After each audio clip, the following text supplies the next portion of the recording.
근데 많은 친구들이 자기가 우는 순간이 되면 연기가 아니라 자기 자신에 이제 집중을 하다 보니까 대사고 나발이고 이제 필요가 없는 거야. 그 우는 순간이 정말로 힘들게 왔는데 그 순간에 대사를 포기한다고요. 근데 그러면 안 돼요. 이 대사를 갖고 우는 상황을 만들려고 굉장히 노력을 한 거잖아요. 근데 본인이 못 울었잖아. 근데 지금 이렇게 됐든 저렇게 됐든 그런 감정적인 상태가 된 거잖아요. 그래서 너무 슬퍼서 눈물이 나오고 있잖아. 우는 상태가 된 거잖아요. 그러면 그럴 때 내가 여기에서 지금 울고 있는 이유가 뭐야? 내가 바보 같아서? 내가 한심해서? 아니잖아요. 그 연기를 하려고 지금 그 앞에 나와 있는 거잖아. 그럼 내가 그 순간에 그 슬픈 상황이 됐으면 그 순간에 대사를 해야 돼요. 개인적인 슬픔에 함몰돼갖고 자기가 뭘 하는지 망각하면 안 된다고. 지금 연기를 하려고 나와 있고 그 연기를 하다가 안 돼서 우는 거니까 그 우는 상황에서 대사를 해야 되는 거예요. 네, 안녕하십니까. 진정 배우를 꿈꾸는 사람들의 멘토 K액팅입니다. 오늘은 여러분들과 함께 울림 있는 배우가 되는 방법, 왜 배우들은 울림 있는 배우가 되어야 되는가에 대해서 살펴보는 시간들을 갖도록 하겠습니다. 얼마 전에 제가 울림 있는 배우가 되어라 뭐 이런 식의 동영상을 올린 적이 있었던 것 같은데 아마도 그거 이제 후속편 성격의 동영상일 거라고 생각을 해요. 울림 있는 배우라고 하는 게 뭐죠? 제가 올렸던 동영상 중에 이제 그런 내용이 있었죠. 배우는 무대와 객석이라고 하는 이 공간적인 거리감을 넘어서서 관객한테 손 한 번 대지 않고 울림을 전달할 수 있는 존재가 되어야 된다. 즉 배우는 울림을 전달하는 존재, 관객은 울림을 받는 존재. 그 울림을 받음으로써 어떻게 돼요? 관객은 울죠. 즉 배우는 자기가 무대에서 물리적인 울음과 심리적인 울음 두 가지를 통해서 관객한테 울음을 전달하는 존재인 거죠. 그러니까 물리적인 울림이라고 하는 건 내 몸의 울림. 배우가 호흡과 발성, 그리고 공명, 발음, 화술 이런 거에 대한 훈련을 하잖아요. 그러니까 호흡이라고 하는 거는 숨에 대한 훈련이라고 할 수가 있고, 우리가 숨 쉬는 거, 발성이라고 하는 건 소리를 내는 거에 대한 훈련. 그러니까 지금 제가 소리를 내고 있죠. 그리고 이제 울림이라고 하는 건 내 성대에서 울린 소리가 내 몸을 얼만큼 울릴 수 있느냐, 내 몸을 얼만큼 울리고 나오느냐. 그 전에 올렸던 동영상도 얘기했었지만 구강이 있고 비강이 있고, 비강을 둘러싼 부비동이라고 하는 공명강들이 또 있고 흉강도 있고, 이런 식으로 우리 몸에 여러 개의 동굴이 있어서 내 목에서 난 소리가 우리 몸에 있는 여러 가지 공명강들을 활용해서 소리가 확대 증폭 작용을 하게 돼요. 그걸 우리가 이제 울림이라고 하죠. 그래서 이 울림이 좋은 배우들을 울림통이 좋다, 소리통이 좋다 이런 얘기들을 하는 거고, 그리고 이제 발음은 자음과 모음을 정확하게 발음하는 것들을 얘기하죠. 그래서 이제 울림에 대한 얘기를 할 때 울림 있는 배우가 되려면 우리가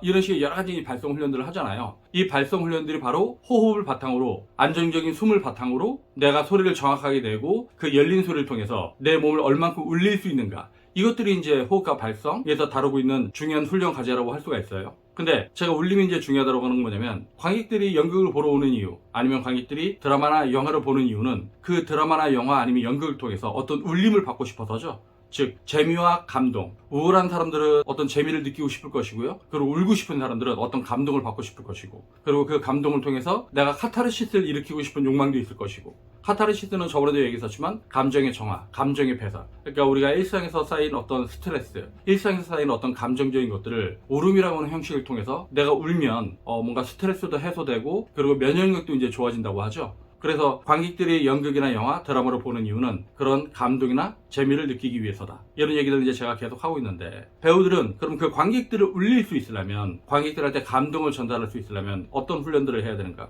당연히 슬픈 연기, 우는 연기, 가슴이 미어지는 연기, 너무너무 마음이 아픈 연기, 이런 걸 제대로 소화할 수 있어야겠죠, 배우들은. 그래서 배우가 연기 훈련을 할 때 뭐 이제 우리가 감정에 대한 훈련들을 많이 하잖아요. 그러니까 화내는 연기도 하고, 슬픈 연기도 하고, 웃는 연기도 하고, 웃기는 연기도 하고, 놀라는 연기도 하고, 그리고 남들을 갖다 협박하는 연기도 하고, 뭐 이제 다양한 감정의 연기들을 하는데, 제가 봤을 때 가장 기본적으로 우리가 많이 훈련해야 되는 감정들이 화내는 연기나 아니면 슬픈 연기, 이런 종류일 거라고 생각해요. 그리고 이제 웃는 연기, 그리고 웃기는 연기, 이런 종류일 건데, 배우들이 이제 우는 연기를 할 때 표피적으로 우는 경우가 있어요. 그거를 제가 예전에 올렸던 동영상에서도 한번 비판한 적이 있었는데, 눈물 연기, 이렇게 해서 단어를 한정해서 마치 눈물만 나면 우는 연기에 성공하는 것처럼 우리가 이제 착각들을 하게끔 하는 그런 현상들이 있었는데, 사실 우리가 눈물을 흘린다고 그 사람이 슬픈 건 아니죠.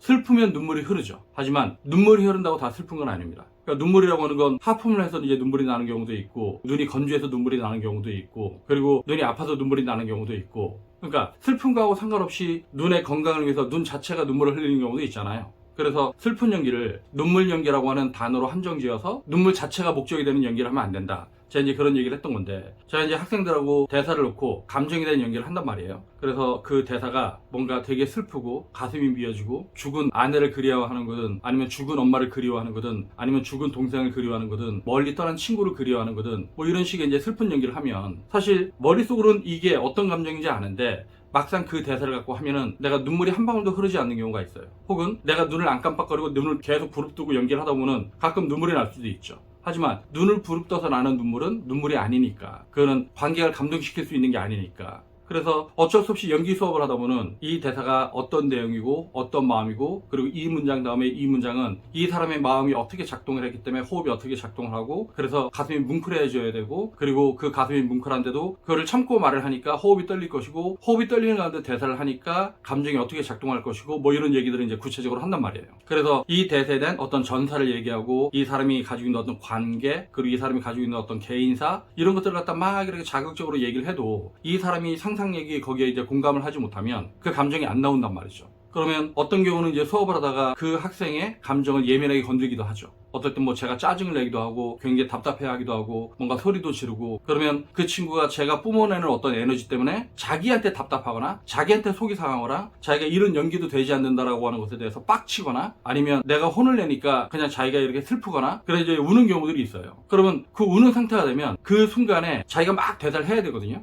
근데 많은 친구들이 그 우는 상태가 왔는데 대사를 안 해. 즉, 이 대사가 슬픈 상태인데 내가 지금 우는 상태가 됐으면 이 우는 상태에서 이 대사를 하면 그 감정이 나올 거 아니에요. 근데 많은 친구들이 자기가 우는 순간이 되면 연기가 아니라 자기 자신에 이제 집중을 하다 보니까 대사고 나발이고 이제 필요가 없는 거야. 그 우는 순간이 정말로 힘들게 왔는데 그 순간에 대사를 포기한다고요.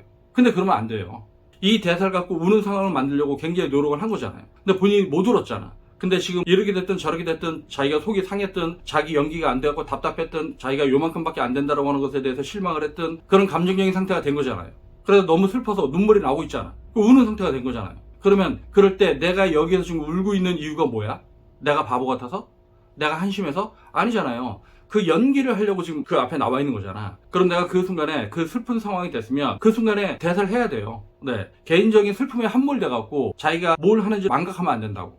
지금 연기를 하려고 나와 있고 그 연기를 하다가 안 돼서 우는 거니까 그 우는 상태에서 대사를 해야 되는 거예요. 그러면 그 우는 상태에서 자기가 대사를 하다 보면은 자기도 모르게 진짜로 우는 거기 때문에 호흡도 깊어지고 소리도 열리고 막 되게 호흡도 가빠지게 이제 한단 말이에요. 당연히 슬픔이 자극됐기 때문에 눈물도 날 것이고 코끝도 찌할 것이고 호흡도 떨릴 것이고 우는 상태하고 똑같은 상태가 됐잖아요. 그러면 그 상태에서 대사를 계속 하는 거예요.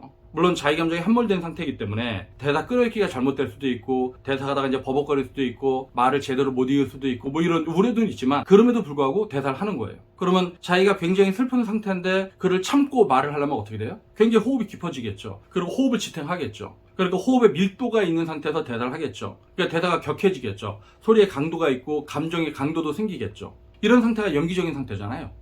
그러니까 여러분들이 울림 있는 배우가 되려면 많이 울어봐야 된다. 제가 이제 가끔씩 이제 그런 얘기 하는데, 그래서 옛날에 브라이언 베이치라고 하는 외국의 어떤 학자가 예전에 배우의 길이라고 하는 책을 쓴 적이 있어요.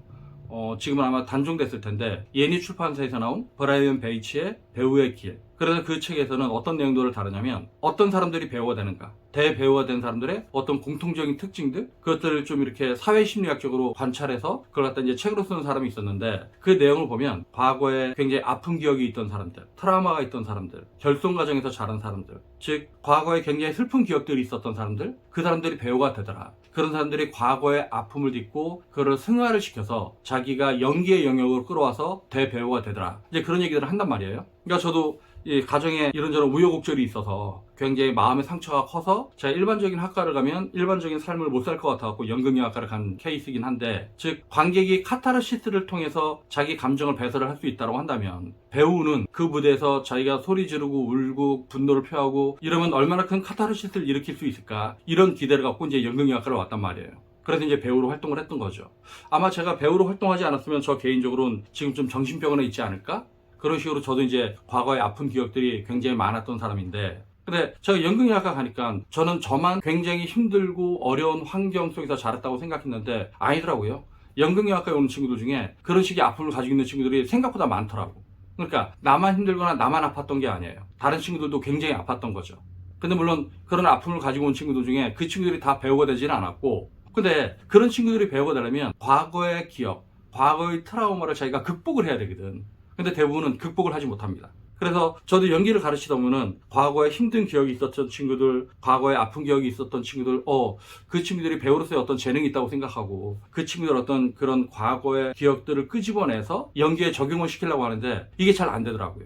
그래서 왜 그런가 곰곰이 생각을 해보니까 과거에 아팠던 기억들, 과거에 슬펐던 기억들이 있는 친구들은 어떤 대사에서 아픈 기억이나 슬픈 기억이 있으면 그걸 잘 공감하고 그걸 공감한 걸 자기가 연기로 표현할 수 있을까라고 생각했는데 오히려 이 친구들은 자기 아픈 기억이 있잖아요. 자기 예민한 상처가 있다고. 그러니까 그거를 드러내는 걸 굉장히 두려워해요. 그리고 그 예민한 상처를 자극받고 싶어 하지 않죠. 그거를 방어기제다? 이런 식의 이제 용어로 쓰고 있는데, 그쵸? 과거에 자기 예민한 상처를 마주하는 게 너무 무섭고 두렵고 힘드니까 그거를 꺼내고 싶어 하지 않아. 그러니까 누군가 그거를 자극하려고 그러면 딱 실드를 치는 거예요. 그리고 그 부분을 건드리지 못하게 하는 거지. 그래서 저 개인적으로는 그런 친구들이 나중에 그런 기억들을 가져다 쓸 수 있으면 참 좋은 배우가 되겠다, 이런 기대를 갖고 그런 친구들을 지도한 적이 있었는데, 오히려 그런 친구들이 자기 아팠던 기억들, 슬펐던 기억들, 아픈 상처들, 그걸 마주하는 걸 좀 두려워하더라. 그쵸? 그 어린 시절에 그런 기억들을 마주했었을 때 얼마나 상처가 컸겠어요. 아마 그 어린 시절에 그를 감당할 수 없을 정도로 많은 아픔을 겪었을 텐데, 지금 이제 나이가 들어도 그 부분들이 이제 극복이 되지 않는 거죠. 그러니까 뭐 소년심판에서 김무열이 맡았던 역할 중에 차태주 판사가 그런 얘기를 하거든요. 아이들의 상처는 더 이상 성장하지 않아요. 뭐 아마 이런 식의 대사를 했던 것 같은데, 저는 그 대사를 듣고 제가 굉장히 가슴이 아프고 눈물을 뚝뚝뚝 흘렸던 적이 있어요. 왜냐면 저도 이렇게 생각해보면, 제가 이제 나이가 벌써 50대 후반으로 가고 있지만 제 어렸을 때 가지고 있었던 어떤 기억들, 어렸을 때 아픈 기억들은 거기서 머물러 있어요. 얘가 뭐 이렇게 나이가 들면서 성숙해서 걔가 치유가 되는 게 아니라 그냥 과거의 그 상태 그대로 박제화가 되어 있는 거죠.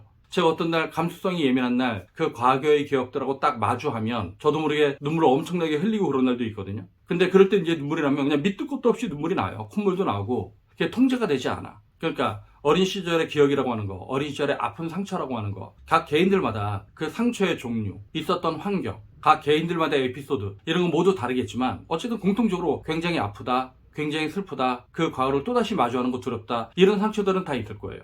근데 배우는 그럼에도 불구하고 그거를 마주할 수 있어야 되고, 그거를 마주함으로써 그걸 극복할 수 있어야 되고, 그 과거의 기억들을 내가 연기로 승화시킬 수 있어야 되거든요. 근데 그 과거의 기억들을 내가 지금에 끌어서 이걸 승화를 시키려면 오랜 시간이 걸리긴 해요. 근데 그것들을 지속하다 보면은 내 과거의 상처가 어느 정도 좀 치유되기도 합니다. 그래서 저는 배우가 이제 울림 있는 배우가 되려면 많이 울어봤어야 된다. 자기가 많이 운 만큼, 뭐 이런 상황에서 울었던 저런 상황에서 울었던 굉장히 감수성이 예민해져 있었다는 거 아니에요. 근데 그 울음의 기억들은 이렇게 가슴 밑바닥에 켜켜이 쌓인다라고 하는 거죠. 내 가슴 저 밑바닥에 아주 깊은 곳에서부터 하나하나 쌓이고, 그리고 세포적으로 각인되고 내 몸 세포 하나하나에 그 슬픔의 기억들이 알알이 박혀 있는 거죠. 그래서 제가 슬픈 장면을 마주하거나 어떤 슬픈 인물을 마주했었을 때 그거를 아주 작은 스파크 하나에 의해서 딱 끄집어낼 수 있는 그런 상태가 되어 있어야지 된다고 저는 생각을 합니다. 그리고 우리가 드라마에서 마주하는 인물들, 뭐 슬픈 기억들을 이제 가지고 있었던 친구들 같은 경우는 내가 겪었던 과거사보다 어쩌면 더 큰 아픔을 겪고 있는 친구들도 많거든요. 왜냐면 드라마에 등장하는 인물들은 좀 극단적인 경우가 많잖아요. 왜 극단적인 경우가 많을 수밖에 없냐면 극적이어야 되니까, 드라마틱해야 되니까, 연극이니까. 즉 드라마에서 다루는 대부분의 소재들은 이 작품을 보고 일반적인 관객들도 감동을 받을 수 있어야 되고, 공포를 느낄 수 있어야 되고, 공감을 할 수 있어야 되는 거니까. 그러니까 여러분들이 배우가 되고자 했었을 때 울음을 마주하는 걸 두려워하거나 자기가 슬픈 상황을 피하려고 하거나 그런 배우가 될 수가 없어요. 그리고 그 슬픈 상황이 왔을 때 자꾸 개인의 감정으로 함몰되지 말고 자꾸 그걸 극복을 해서, 그리고 승화를 시켜서 자기의 개인적인 슬픔을 승화를 시켜서 관객들과 공유할 수 있어야 돼요. 배우는 그런 존재잖아요. 여러분들 그 무당이라고 하는 존재들 알죠? 무당. 요즘은 이 무당에 대해서 굉장히 안 좋게 생각하고 있는데 어쨌든 우리나라의 민속입니다. 무당도. 근데 이제 무당이 됐었을 때 이게 강신무가 있고 세순무가 있어요. 세순무는 계속적인 트레이닝을 통해서 내가 이제 무당이 되는 거고, 강신무는 신이 내려서 이제 무당이 되는 케이스인데, 신이 내려서 무당이 되는 사람들은 무병을 앓는다고 하잖아요.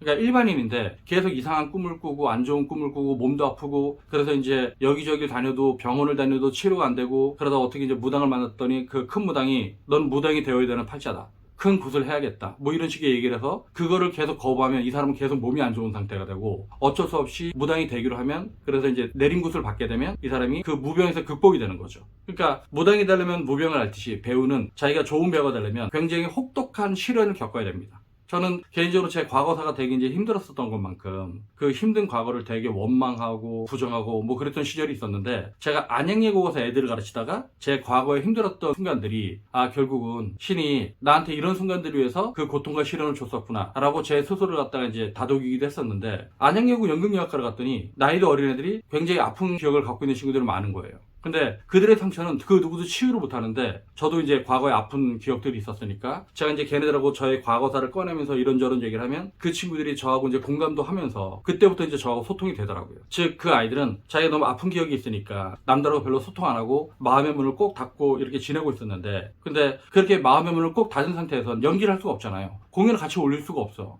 그러니까 제가 어떤 식이든 걔네들의 마음의 문을 열어야지 공연을 하니까 걔네들의 마음의 문을 열기 위해서 과거들을 물어보고 대답하지 않으면 제 과거사를 얘기하고 과거사를 얘기하다 보면 본인이 얘기를 하고 그래서 서로 간에 이제 그런 부분에 대해서 아 선생님도 그러셨어요? 너도 그랬니? 그래서 서로 간에 대화를 함으로써 소통하고 치유하고 공감하고 이런 과정들을 겪었었단 말이죠. 그러니까 제가 지니고 있었던 과거에 대한 어두웠던 기억들 안 좋았던 기억들이 사실은 제가 보다 더 나은 사람이 되기 위한 시련과 고통의 시간이었다 라고 저 스스로 갖다 합리화하니까 그때부터는 제가 이제 부정적인 생각도 벗어날 수 있고 오히려 저한테 그렇게 혹독한 시절이 있었던 순간들을 신한테 감사하는 계기가 됐었죠. 그러니까 여러분들이 배워달라면 인정할 건 인정하고 그걸 극복하려는 용기가 있어야 되고 그걸 뚫고 나가려는 의지가 있어야 됩니다. 근데 여러분들의 개인사에 함몰되거나 아니면 지금 우는 순간에 개인의 감정에 함몰되거나 이런 배우가 될 수가 없어요. 배우는 그거를 극복하는 존재들이 배우가 되는 거죠. 그리고 개인의 아픔, 개인의 고통스러웠던 기억들, 아픈 상처들 그거를 연기라고 하는 영역으로 끌어올려서 승화를 시켜야지만 배우가 되는 겁니다.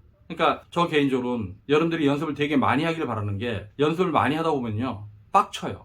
왜? 연기가 너무 안 되니까. 그리고 나는 배우가 될 건데 연기가 안 되고 있는 나 자신한테 너무너무 화가 나고 분하고 답답하고 미칠 것 같거든. 그러다 보면 울어요. 저도 대학 다닐 때 밤 10시, 11시에 혼자 연습실에 나와서 대사 연습하다가 안 되면 2시간, 3시간 막 연습하다가 안 되면 막 소리 지르고 그러다 나중에 막 온몸에 진이 다 빠져갖고 눈물을 펑펑 흘린단 말이죠. 막 울면서 대사하다 보면 갑자기 대사가 돼요. 왜 되지? 근데 어쨌든 그 우는 상태에서 대사를 갖다가 이제 3, 40분 하다 보면 눈물이 마르고 감수성이 말라갖고 이제 그 이후에는 안 되긴 하는데 그 우는 순간에는 그 대사들이 되더란 말이야. 그러니까 우리가 우는 상태가 된다고 하는 건 뭐예요? 어떤 생각의 영역, 표현에 대한 강박관념에서 벗어나는 순간들이잖아요. 내가 뭘 해야겠다라고 하는 어떤 의식적인 상황에서 벗어나는 내 무의식이 작동하는 순간이잖아요. 그리고 뭔가 집중도 되고 온몸에 힘도 빠지고 이완된 상태가 되고 그러니까 집중도 되니까 내가 대사를 할 때 호흡도 깊어진 상태에서 대사를 쩡쩡 뱉으면 내가 원하는 감정대로 이게 컨트롤이 된단 말이죠. 그래서 미안한 얘기지만 제가 연기 선생 입장이다 보니까 어쩔 수가 없는데 여러분들이 정말로 배우가 되고자 한다면 연습을 되게 많이 해야 돼요. 많이 해서 너무너무 미칠 것 같아갖고 많이 울어야 돼. 울고 땅을 치고 막 벽을 치고 머리를 갖다 뭐 벽에다 들이받고 막 이런 이제 불타는 미칠 것 같은 어떤 열망이 있어야지 여러분들 저 밑바닥에 있는 어떤 무의식이 깨어납니다. 잠재의식이 깨어나요. 그리고 그런 상태에서 이제 대사를 해보면 처음에는 내가 울면서 대사를 하는데 그걸 객관적으로 인식하지 못해요. 근데 그런 우는 상태가 될 때마다 대사를 하면 뭔가 대사가 잘 됐다라고 하는 기억이 있거든. 그러면 그것들을 이제 반복하다 보면은 나중에 여유가 생기면서 내가 우는 상태와 우는 상태에서 대사하고 있는 나 자신. 그래서 호흡이 어떻게 작동하고 여기 가슴 밑바닥이 어떻게 저며오고 호흡이 어떻게 떨리고 목이 어떻게 메어져 오고 어떻게 입술이 떨리고 어떻게 코끝이 찡하고 어떻게 눈물이 픽 나고 그리고 이 상태가 됐을 때 내 몸이 전체적으로 어떤 느낌의 상태인지를 여러분들이 기억할 수 있게 돼요.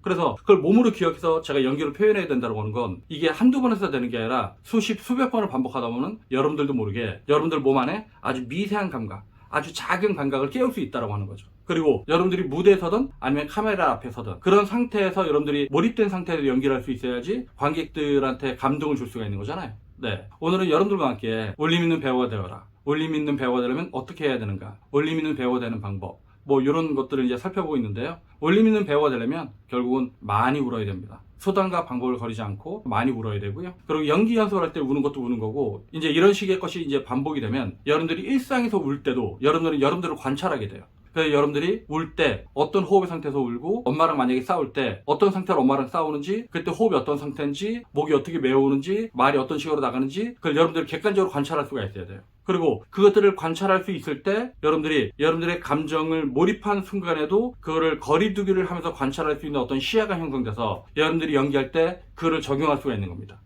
네, 오늘은 어떻게 생각하면 좀 쉬울 수 있고 어떻게 생각하면 되게 어려울 수 있는 얘기를 좀 이제 진행했는데요. 여러분들이 연습을 통해서 정말 많이 울고 그리고 일상에서 우는 순간들 그걸 잘 관찰하고 그리고 일상에서 벌어지는 아주 사소한 감정들도 놓치지 않고 온몸으로 잘 기억해서 좋은 배우가 되길 바라면서 그러니까 여러분들이 울림 있는 배우가 되려면 그런 상황들을 극복을 해야 된다. 그리고 그런 상황들을 마주해야 된다. 그걸 두려워할 필요가 없다. 그거를 극복하고 넘어서서 승화시켜야 된다. 뭐 이런 얘기들 하면서 오늘 동영상은 여기서 마치겠습니다. 네, 다음 동영상 볼 때까지 안녕.